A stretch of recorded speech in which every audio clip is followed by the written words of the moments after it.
Hi students, तो हम लोग अपने वादे के मुताबिक हम लोग आ गए हैं आज क्लास 12th बायोलॉजी का अंशाल लेकर। और हम लोग इसमें जो जिस अंशाल से हम लोग कराएंगे, देखिए वो अरिहंत पब्लिकेशन का है और सेट नंबर 1 है।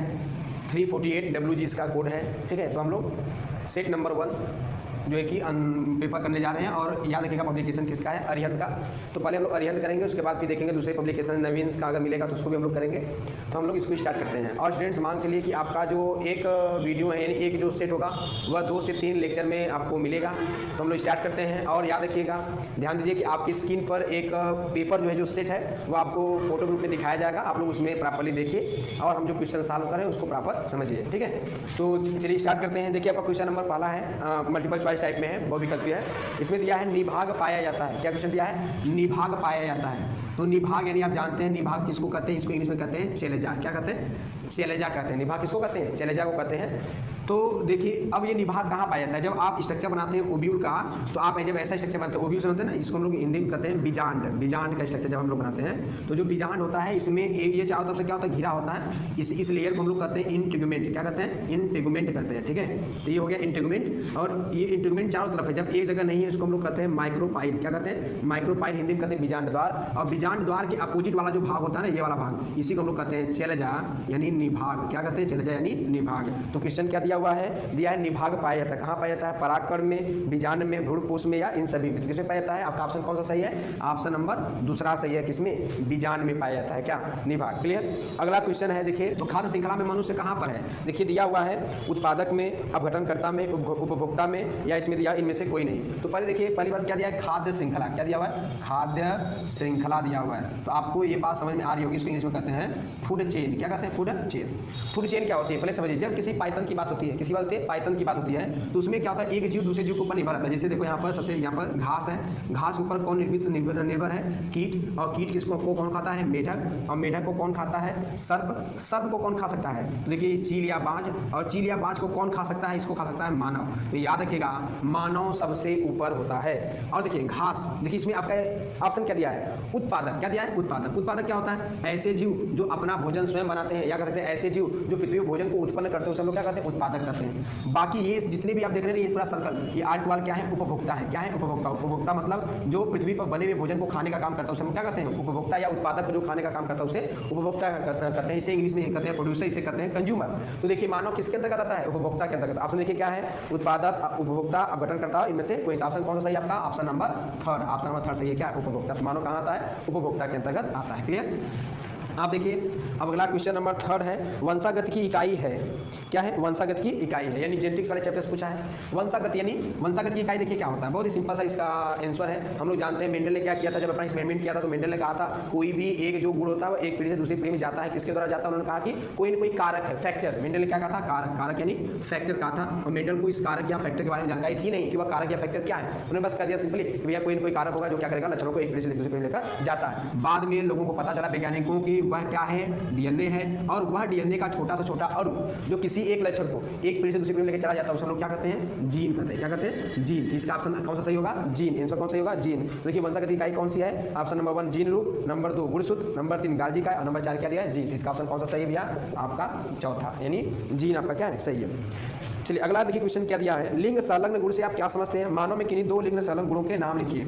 आपको एक बात और बता दें, हम लोग केवल उन्हीं क्वेश्चंस का आंसर कर रहे हैं जो एग्जाम में 30% कम होकर आएंगे। यानी ये जो क्वेश्चंस है इसमें आपके छठे छटाए हैं, इसमें आपको कुछ छाटना नहीं है, ये एक्स्ट्रा है या ये ज़्यादा, ऐसा कुछ नहीं है। जो एग्जाम में पूछ सकता है, जो सिलेबस में आपके है 30% काटकर, वही हम लोग आंसर कर रहे हैं। ठीक है, तो देखिए क्या है क्वेश्चन दिया, लिंग संलग्न गुण से आप क्या समझते हैं। पहले हम एक बात समझेंगे, हम लोग एक टॉपिक है सहलग्नता, इसे कहते हैं लिंकेज। सहलग्नता यानी लिंकेज। देखिए लिंकेज क्या होता है, हम लोगों के शरीर में कोशिकाओं में 2 प्रकार के गुणसूत्र होते हैं, आप लोग जानते होंगे 2 प्रकार के गुणसूत्र होते हैं। एक होते हैं ऑटोसोम्स, यानी से कहते हैं ऑटोसोम्स कहते हैं, यानी हिंदी में कहते हैं दैहिक गुणसूत्र। क्या कहते हैं, दैहिक गुणसूत्र। ठीक है, और दूसरे होते हैं लिंग गुणसूत्र, दूसरे होते हैं लिंग गुणसूत्र, इसे कहते हैं सेक्स क्रोमोजोम। ठीक है, तो यहाँ पर हो गया ऑटोसोम्स यानी दैहिक गुणसूत्र, दूसरा हो गया सेक्स क्रोमोजोम यानी लिंग गुणसूत्र। दैहिक गुणसूत्र क्या करते हैं, यह हमारे शरीर में दैहिक लक्षणों को, जैसे लंबाई, मोटाई, गोराई है ना, तो इन सब लक्षणों का प्रदर्शित करते उसे कहते हैं दैहिक लक्षण। ये कहाँ पाए जाते हैं, दैहिक गुणसूत्र पर। दूसरा होता है लिंग गुणसूत्र, इस पर क्या पाते हैं, कैसे लक्षण पाए जाते हैं कि ऐसे लक्षण जो क्या करते हैं, लिंग का निर्धारण करते हैं, उसे हम लोग कहते हैं लिंग गुणसूत्र पाए जाते हैं, लिंग से संबंधित लक्षण इस पर क्या होते हैं, पाए जाते हैं। बात हो रही है सहलग्नता की। देखिए सहलग्नता क्या होता है कि जैसे कोई क्रोमोजोम पर एक से अधिक जीन्स पाए जाते हैं, ठीक है। तो जब ये क्रोमोजोम एक पीढ़ी से दूसरी पीढ़ी में ट्रांसफर होता है तो इस क्रोमोजोम पर उपस्थित जो जीन्स होते हैं वो भी एक साथ ही, यानी सारे जीन्स एक पीढ़ी से दूसरी पीढ़ी में क्या हो जाएंगे, ट्रांसफर हो जाएंगे। यानी ये जो जीन्स है एक साथ एक पीढ़ी दूसरी पीढ़ी जाते हैं, सहलग्न है, लगे हुए हैं, एक साथ जुड़े हुए हैं, इसी को लोग कहते हैं सहलग्नता, यानी कह सकते हैं मित्रता हो गई है क्योंकि ये एक ही क्रोमोजोम पर क्या स्थित है। क्लियर। यहाँ बात हो रही है, यहाँ बात हो रही है लिंग सहलग्न गुण।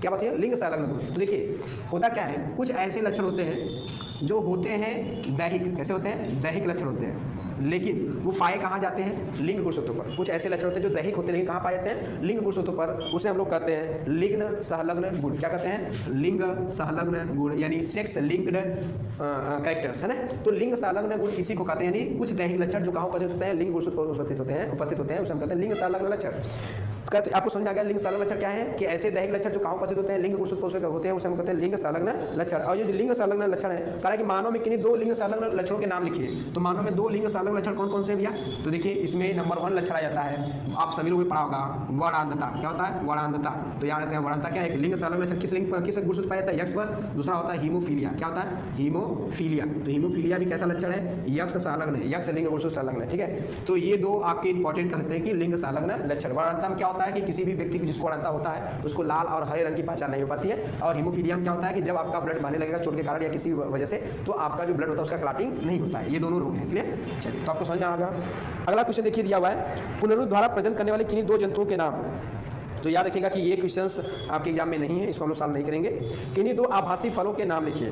क्या दिया है, किन्हीं 2 आभासी फलों के नाम लिखिए। आभासी फल क्या होता है ये समझिए पहले। इसको इंग्लिश में कहते हैं फॉल्स फ्रूट। क्या कहते हैं, फॉल्स फ्रूट कहते हैं। तो फास्ट फ्रूट क्या होते हैं, आभासी फल क्या होते हैं, बहुत इसका सिंपल सा एग्जांपल है तो पहले समझते हैं। जैसे देखो जब कभी भी हम लोग क्या करते हैं, पढ़ते हैं एक फल का फ्लावर की स्ट्रक्चर्स, तो ये ऐसे स्ट्रक्चर्स होता है, ठीक है। तो फ्रूट बनते किससे हैं, फ्रूट का फॉर्मेशन होता किससे है, फ्रूट का फॉर्मेशन होता है याद रखिएगा फ्लावर के ओवरी से, यानी जो आपका इसका फीमेल पार्ट है उसका ये ओवरी वाला पार्ट होता है ना, इसी से किसका निर्माण होता है, फ्रूट का निर्माण होता है। लेकिन कुछ पौधों में, कुछ फलों में जो फल का निर्माण होता है ना, वह इस ओवरी से ना होकर, ओवरी से ना होकर किससे होता है, थैलमस से। किससे होता है, थैलमस। थैलमस क्या है, पुष्प का वह भाग जहाँ पर इस देखो ये नीचे वाला भाग कहलाता है पेडिसेल। क्या कहलाता है, पेडिसेल। तो पेडिसेल के ऊपर क्या होता है, चौड़ा सा भाग उसे कहते हैं थैलमस। इसी थैलमस के ऊपर पुष्प क्या होता है, सिचुएटेड यानी स्थिर होता है, चाहे वो फीमेल पार्ट हो, चाहे मेल पार्ट हो, चाहे कैलिक्स हो, चाहे कोरोला हो, ये 8 वाले इसके ऊपर क्या होते हैं, सिचुएटेड होते हैं, स्थिर होते हैं। इसी पार्ट को लोग कहते हैं थैलमस। तो ये अगर फल का निर्माण फ्रूट से, इस ओवरी से ना होकर के, इस ओवरी से ना होकर के थैलमस से होता है, तो ऐसे फलों को हम लोग कहते हैं फाल्स फल या आभासी फल। इसके एग्जांपल्स कौन है, 2 एग्जांपल याद रखिएगा। एक एग्जांपल हो गए हैं सेब, दूसरा है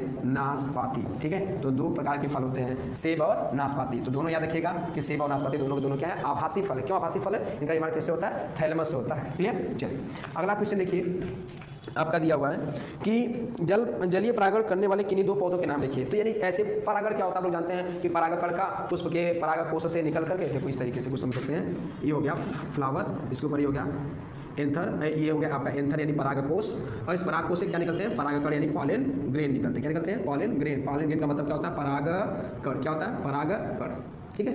अब देखो ये जो परागकण है यानी पॉलन ग्रेन है ना, इन पॉलन ग्रेन का परागकण का यहाँ से निकल कर यानी परागकोश से निकल करके स्टिग्मा यानी वर्तिकाग्र पर, कहाँ, वर्तिकाग्र पर यानी स्टिग्मा पर पहुँचने की क्रिया ही क्या कहलाती है, परागण। क्या कहलाती है, परागण कहलाती है, ठीक है। तो परागकोश से परागकण का निकल करके वर्तिकाग्र तक यानी स्टिग्मा तक पहुंचना ही क्या कहलाता है, परागण कहलाता है। यहाँ बात हुई परागण किसके द्वारा, जल के द्वारा, यानी ये इसको परागकण को ढोने का काम कौन करेगा, लेकर जाने का काम कौन करेगा, जल कहाँ करेगा। तो किन पौधों में होगा, तो बहुत ही सिंपल इसका आंसर जली पौधों में। जो पौधे कहाँ पाते हैं, जलों में, चाहे वो वेलिस्नेरिया हो, चाहे वह हाइड्रिला हो, है ना, चाहे आप किसी दूसरे, चाहे वो लोटस हो, है ना, आर्ट वाल फ्लावर्स, ये सब कैसे होंगे, जली पौधे होंगे जिनमें परागण किसके द्वारा होता है, जलों के द्वारा होता है, ठीक है। अगला देखिए आपका एग्जाम्पल है परिवार नियोजन की अस्थायी विधियाँ क्या है। तो परिवार नियोजन की यानी बच्चे न पैदा करने की जो अस्थायी विधियाँ हैं, इसमें 2 बहुत ही फेमस है जो सभी लोग करवाते हैं हमको लगता है। पहला होता है ट्यूबेक्टमी। ट्यूबेक्टमी यानी इसमें क्या होता है कि जो फीमेल होती है उसकी फैलोपियन ट्यूब, किसको काट कर, याद रखिएगा फैलोपियन ट्यूब को कट करके, ऐसे जैसे फैलोपियन ट्यूब है ना यहाँ पर जैसे स्ट्रक्चर, तो ये हो जाता है ऐसे फैलोपियन, इसको काट करके ऐसे बाइंड कर दिया जाता है। तो इसे कहते हैं ट्यूबेक्टमी। ये फीमेल होता है, अस्थायी होता है, परमानेंट होता है। और जो मेल में होता है नसबंदी से कहते हैं वैसेक्टमी। क्या कहते हैं, वैसेक्टमी, ठीक है। तो याद रखिएगा वैसेक्टमी होता है मेल में, और फीमेल में क्या होता है, ट्यूबेक्टमी, ठीक है। और मेल में क्या करते हैं, याद रखिएगा वास डिफरेंस। क्या करते हैं, वास डिफरेंस करते हैं मेल में, और फीमेल में क्या करते हैं, फैलोपियन ट्यूब। क्लियर। अगला क्वेश्चन दिया हुआ है देखिए अगला आपका क्वेश्चन दिया है, एंट अमीबा द्वारा कौन सी बीमारी उत्पन्न होती है, इसका नियंत्रण कैसे हो सकता है। क्वेश्चन नंबर तीसरे का ए है, क है, एंट अमीबा कौन सी बीमारी उत्पन्न करता है। तो याद रखिएगा एंट अमीबा, ठीक है, एंट अमीबा, यह एक एंट अमीबा, इसका पूरा नाम है एंट अमीबा हिस्टोलिटिका, एंट अमीबा हिस्टोलिटिका इसका नाम होता है। और यह हम लोगों में अतिसार यानी पेचिस, अतिसार यानी पेचिस, जिसे कहते हैं खूनी पेचिस या अमीबी पेचिस भी कहते हैं, तो ये पेचिस उत्पन्न करता है एंट अमीबा हिस्टोलिटिका। और याद रखिएगा इसका नियंत्रण कैसे होता है, इसके फैलने का देखिए मुख्य रीजन क्या होता है कि पहली बात तो हम जो हमारा भोजन होता है, जो जल होता है, तो दूषित भोजन दूषित पानी के ग्रहण करने से ये रोग फैलता है पेचिस। तो इसका उपाय क्या है, तो सीधी सीधी बात है कि हमें भोजन को दूषित पानी या दूषित भोजन को ग्रहण करने से क्या करना चाहिए, बचना चाहिए, बाजारों के सामान को कम से कम यूज करना चाहिए। अगला है सहजीविता एवं परजीविता में अंतर दीजिए। तो सहजीविता और परजीविता में अंतर क्या है, पहले समझते हैं सहजीविता परजीविता होता क्या है। देखो सहजीविता इंग्लिश में इसे कहते हैं सिम्बियोसिस, दूसरा होता है परजीविता, इंग्लिश में इसे कहते हैं पैरासिटिज्म, पैरासिटिज्म। तो सिम्बियोसिस और पैरासिटिज्म ये दो होता है सहजीविता परजीविता के बारे में। पहले समझते हैं सहजीविता क्या होता है, ठीक है। जैसे दो अलग अलग प्रकार के जीव, जैसे एक हम कह दें कवक, दूसरा एल्गी यानी फंजाई, एल्गी यानी शैवाल हो जाए, एक कोई छोटा कवक हो, दूसरा कोई बड़े पौधे हो, तो यानी दो अलग अलग प्रकार के जीव एक साथ रहते हो और दोनों मिलकर कार्य करते हो और उससे होने वाला जो फायदा वो दोनों को क्या हो, बराबर बराबर हो, तो ऐसे जीवन को हम लोग कहते हैं सहजीवन। क्या कहते हैं, सहजीवन, या इस क्रिया को हम कहते हैं सहजीविता सिम्बियोसिस। एग्जाम्पल क्या है, इसका एग्जाम्पल बहुत ही अच्छा है, लाइकेन। क्या एग्जाम्पल है, लाइकेन। और कौन है, माइकोराइजा, इसका एग्जाम्पल है माइकोराइजा, इसका एग्जाम्पल है। और क्या एग्जाम्पल इसका है, याद रखिएगा root nodule, root nodule Hindi में कहते हैं जड़ की गांठें, ठीक है। ये सब इसके एग्जाम्पल्स हैं सहजीविता के। और परजीविता क्या होता है कि जब कोई जीव ऐसा हो जो किसी दूसरे जीव के ऊपर रहता हो और किसी दूसरे जीव के ऊपर रहता हो, उससे भोजन लेता हो और उसी को क्या करता है, नुकसान पहुंचाता हो, ऐसे जीवन को लोग कहते हैं परजीविता यानी पैरासिटिज्म। एग्जाम्पल इसके क्या है, याद रखिएगा जितने भी रोग उत्पन्न करने वाले जीव होते हैं, चाहे वह बैक्टीरिया हो, वायरस हो, फंजाई हो, एल्गी हो, और चाहे वह कह सकते हैं अमीबा, पैरामीशियम, एल्गिना, ये सब ऑल टू ऑल जीव ऑर्गेनिजम्स कैसे होते हैं, परजीवी होते हैं, ठीक है। तो आपको समझ में आ गया होगा कि परजीविता और सहजीविता में क्या होता है, इनमें अंतर क्या था, आपको समझ में अंतर भी क्या होता है, ठीक है। अगला देखिए क्वेश्चन दिया हुआ है, कोडान एवं एंटीकोडान में क्या अंतर है, स्पष्ट कीजिए। ये क्वेश्चन देखिए, आपने बार बार हम कहते हैं स्टूडेंट्स से बार बार कि देखिए अगर इस पूरे सेल में कोई अगर कंट्रोलर है तो कौन कंट्रोलर है, न्यूक्लियस, यानी सेल के पूरे कार्य को कौन कंट्रोल करता है, न्यूक्लियस कंट्रोल करता है। कोई क्वेश्चन पूछे कि न्यूक्लियस में कौन सा पार्ट है, तो आप कहेंगे सर डीएनए या क्रोमैटिन थ्रेड, डीएनए या क्रोमैटिन थ्रेड, डीएनए कंट्रोल करता है। इसी को आप क्रोमैटिन थ्रेड कर लीजिए, इसके साथ हिस्टोप्रोटीन जुड़ जाता है तो डीएनए यानी कंट्रोल करता है। डीएनए को हम लोग कहते भी है मास्टर मॉलिक्यूल, क्या कहते हैं, मास्टर मॉलिक्यूल कहते हैं डीएनए को, क्लियर। तो मास्टर मॉलिक्यूल कहते हैं डीएनए को, हम लोग कहते हैं मास्टर मॉलिक्यूल। तो आपको एक बात समझ में आ गई होगी कि भैया ये रहा सेल, उसके अंदर न्यूक्लियस और उसके अंदर क्या उपस्थित है, डीएनए, डीएनए कहते हैं मास्टर मॉलिक्यूल। इस सेल में होने वाली कितनी भी क्रियाएं होती हैं, ऑल टू ऑल प्रोसेस को कंट्रोल किया जाता है बाय डीएनए। सभी कार्यों को कौन नियंत्रित करता है, डीएनए नियंत्रित करता है। तो इस तरीके से आप समझ सकते हैं कि डीएनए को लोग कहते हैं मास्टर मॉलिक्यूल। जब बात आती है कोडान की, तो अच्छा अगर ये पूरे कार्यों को नियंत्रित करता है तो क्या डीएनए हर जगह मूव करता है, नहीं, डीएनए हर जगह मूव नहीं करता है। तो आप कहेंगे सर तो फिर कैसे कंट्रोल करता है, बहुत इसकी सिंपल विधि है। डीएनए होता है, डीएनए क्या करता है, केंद्र के अंदर न्यूक्लियस के अंदर ही बनाता है एमआरएनए, क्या बनाता है, एमआरएनए बनाता है। और इस एमआरएनए से वह बनाता है प्रोटीन, क्या बनाता है, प्रोटीन। और वह प्रोटीन किसकी तरह कार्य करता है, एंजाइम की तरह। आपको पता होगा जितने भी एंजाइम होते हैं वह हर क्रिया को कंट्रोल करते हैं। तो यानी यह जो डीएनए है, यह डीएनए सेल पूरे कार्यों को कैसे कंट्रोल करता है, by the formation of enzymes, DNA enzyme या प्रोटीन के सिंथेसिस के द्वारा। तो कोडान क्या होता है ये समझते हैं हम लोग। देखिए एमआरएनए पर 3 न्यूक्लियोटाइड का जो सीक्वेंस होता है ना, एमआरएनए पर 3 न्यूक्लियोटाइड, जैसे यहाँ पर ATG CGA, कोई भी 3 न्यूक्लियोटाइड मान लीजिए, ये 3 न्यूक्लियोटाइड का जो समूह जैसे यहाँ पर लिखा है ATG, 3 न्यूक्लियोटाइड का जो समूह है इसी को लोग कहते हैं कोडान, क्या कहते हैं, कोडान कहते हैं। तो एमआरएनए पर उपस्थित 3 न्यूक्लियोटाइड के समूह को क्या कहते हैं, कोडान कहते हैं। और इस कोडान को कोड करने के लिए इसका विपरीत कोडान जो होता है उसे हम लोग कहते हैं एंटीकोडान, क्या कहते हैं, एंटीकोडान। इस कोडान को कोड करने के लिए, इसको बताने के लिए जो इसका उल्टा होता है उसे हम क्या कहते हैं, एंटीकोडान कहते हैं। और यह एंटीकोडान कहाँ प्रेजेंट होता है, टीआरएनए पर। कहाँ प्रेजेंट होता है, टीआरएनए पर कहते हैं। टीआरएनए को हम कहते हैं ट्रांसफर आरएनए, टीआरएनए पर उपस्थित है। तो टीआरएनए पर उपस्थित 3 न्यूक्लियोटाइड के सीक्वेंस को हम लोग कहते हैं एंटीकोडान, और एमआरएनए में जो उपस्थित उसे कहते हैं कोडान कहते हैं। याद रखिएगा क्या क्वेश्चन दिया हुआ है भैया, समझते फिर से एक बार। कोडान एवं एंटीकोडान में क्या अंतर है, तो आप समझ में आ गए कि कोडान जो होता है मतलब एंटीकोडान जो होता है कोडान का अपोजिट होता है, उल्टा होता है। 3 न्यूक्लियोटाइड सीक्वेंस का ये प्रेजेंट होता है कहाँ, एमआरएनए पर कोडान, और एंटीकोडान कहाँ प्रेजेंट होता है, टीआरएनए पर प्रेजेंट होता है। क्लियर, बाकी सब अंतर क्या है, सेम। आगे देखिए क्वेश्चन दिया हुआ है, ग्रीन हाउस प्रभाव पर एक टिप्पणी लिखिए। तो ग्रीन हाउस प्रभाव ये शायद आपकी एग्जाम से निकल चुका है। फिर जो है वाहित मल उपचार में सूक्ष्म जीवों के महत्व को स्पष्ट कीजिए। तो आप जानते हैं कि बड़े बड़े शहरों में क्या होता है, जो सीवेज होते हैं वो क्या होते हैं, सीधे कहाँ गिरा दिए जाते हैं, नदियों में गिरा देते हैं, जिससे नदियों का जल क्या होता है, अधिक मात्रा में पॉल्यूटेड हो जाता है, प्रदूषित हो जाता है। तो आपको ये समझना है कि वाहित मल उपचार में सूक्ष्म जीवों का महत्व। तो उन वाहित मल उपचार के लिए आपने जानते हैं गवर्नमेंट ने क्या किया है, गंगा एक्शन प्लांट, ठीक है, और गंगा और यमुना एक्शन प्लान इन्होंने किया है। एक्शन प्लान गवर्नमेंट ने लागू किया है, जिसके अंतर्गत जो नाले जाते हैं, सीवेज जाते हैं, वहाँ पर बड़े बड़े वाटर प्यूरीफायर सिस्टम्स लगाए जाएंगे जो वाटर को प्यूरीफाई करेंगे और उसका शुद्धिकरण करके नदियों में छोड़ा जाएगा उनको। लेकिन आपको ये समझने की जरूरत है कि अभी तक वैज्ञानिकों के पास ऐसा कोई सिस्टम नहीं है जो उसको शुद्धिकरण कर सके। तो इसके लिए क्या करते हैं हम लोग, याद रखिएगा, बैक्टीरिया का सहायता लेते हैं। बैक्टीरिया कौन सा है? E coli. तो सूक्ष्म जीव कौन है? ई कोलाई, जिसके द्वारा हम उस सीवेज में उपस्थित जो कार्बनिक पदार्थ होते हैं, वेस्ट मटेरियल होते हैं, उनको क्या करते हैं? नष्ट करने का काम करते हैं। बैक्टीरिया कौन है? E coli. तो इस बात को याद रखिएगा, ठीक है। तो चलिए एक और क्वेश्चन है, एंटीबायोटिक को परिभाषित कीजिए। पेनिसिलियम की खोज किसने की थी? पेनिसिलियम के महत्व को स्पष्ट कीजिए, ठीक है। तो देखते हैं पहले एंटीबायोटिक को परिभाषित कीजिए। तो एंटीबायोटिक क्या है समझते हैं। इसको हिंदी में कहते हैं प्रतिजैविक, इसमें इंग्लिश ही दे दिया है प्रतिजैविक। तो प्रतिजैविक देखिए क्या होता है, इसमें कहते हैं एंटीबायोटिक्स। इसकी डिस्कवरी बहुत ही ज़बरदस्त है। एंटीबायोटिक्स की इसकी खोज किसने की है? याद किया, अलेक्जेंडर फ्लेमिंग इसकी खोज की थी। अलेक्जेंडर फ्लेमिंग ने इसकी खोज की है। और अलेक्जेंडर फ्लेमिंग ने देखिए कर क्या रहे थे, ये समझिए बात को। ये एक बार जो है कि बैक्टीरिया पर कुछ रिसर्च कर रहे थे और इन्होंने क्या किया कि जब उस बैक्टीरिया को कल्चर किया तो कल्चर कहाँ किस में किया जाता है? पेटी डिस्क में। किसमें यूज कल्चर किया जाता है? पेटी डिस्क में। अच्छा, कल्चर करने के लिए क्या करते हैं? बैक्टीरिया या किसी भी एग्जाम को कल्चर करने के लिए उसमें हम लोग बनाते हैं कल्चर मीडियम। क्या बनाते हैं? Culture medium. कल्चर मीडियम क्या पोषक तत्व होते हैं, पोषक पदार्थ होते हैं, तो कल्चर मीडियम बनाते हैं। तो कल्चर मीडियम जब इन्होंने बनाया और पेटी डिस्क में बैक्टीरिया को उन्होंने क्या किया? ग्रो कराया। तो पेटी डिस्क को प्रॉपर वॉश नहीं किए थे, धोए हुए नहीं थे। तो हुआ क्या कि वहाँ पर किसी भी रीजन से फंजाई ग्रो कर गया, यानी कवक ग्रो कर गया। अब ये महाआलसी व्यक्ति हैं, जिसे है ना, तो महाआलसी व्यक्ति थे, इन्होंने उस पेटी डिस्क को धोया नहीं। और धोया नहीं, इसके बाद इन्होंने क्या किया, देखा कि जहाँ पर फंजाई ग्रो किया हुआ था जिस पेटी डिस्क में, जहाँ पर वहाँ पर बैक्टीरिया ग्रो ही नहीं कर पा रहा है।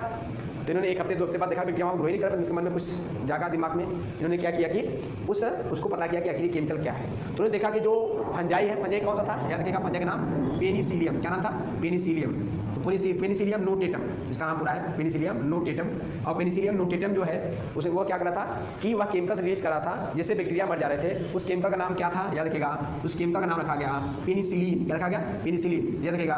तो इस प्रकार प्रतिजैविक की खोज हुई। पहले समझ लेते प्रतिजैविक क्या है। प्रतिजैविक का मतलब होता है ऐसे केमिकल्स, ऐसे रसायन जिन्हें सूक्ष्म जीवों द्वारा निकाले जाते हैं और इन्हें सूक्ष्म जीवों को ही नष्ट करने के लिए क्या किया जाता है? प्रयोग किया जाता है। दूसरे सूक्ष्म जीवों को नष्ट करने के लिए प्रयोग किया जाता है। तो ऐसे केमिकल्स को लोग क्या करते हैं? प्रतिजैविक करते हैं, एंटीबायोटिक्स करते हैं। क्लियर? तो याद रखिएगा, पेनिसिलियम नोटेटम एक खुद कवक है, इससे निकाला गया केमिकल कौन है? पेनिसिलिन है, जिससे किसी दूसरे सूक्ष्म जीवों को नष्ट किया जाता है। इसलिए इसे हम क्या कहते हैं? प्रतिजैविक कहते हैं। और इसकी खोज किसी की थी? अलेक्जेंडर फ्लेमिंग ने। कवक का नाम रखेगा। यही आपका क्वेश्चन पूछा हुआ है। देखिए क्या दिया है? एंटीबायोटिक को परिभाषित कीजिए। पेनिसिलियम खोज किसने की थी? पेनिसिलियम के महत्व को स्पष्ट कीजिए। तो इसका महत्व क्या है? ये प्रतिजैविक है, ये दूसरे जीवों को नष्ट करता है, हमें विभिन्न बीमारियों से बचाता है। अगला देखिए, तो चलिए इतना ये हो गया आपका। अब इसके आगे हम लोग इसी सेट में नेक्स्ट वीडियो में क्या करेंगे? चालू करेंगे। तो आपको ये वीडियो कैसा लगा कमेंट जरूर करिए। और हमारा एक नंबर है 7800255570। आप इस नंबर पर प्रॉपर्ली जो है कि व्हाट्सअप है, ये व्हाट्सअप नंबर है। तो व्हाट्सअप नंबर पर इस पर आप क्या कर सकते हैं? इसको आप सेव कर सकते हैं और इस पर कोई भी क्वेश्चन आप इसको क्वेरी यानी पूछ सकते हैं, लिखकर भेज सकते हैं, ठीक है। तो आप प्रॉपर बच्चों को प्रोत्साहित करिए, आप लोग ज़्यादा चैनल को सब्सक्राइब करिए, लाइक करिए और बच्चों से कहिए कि वो देखें। अगर आप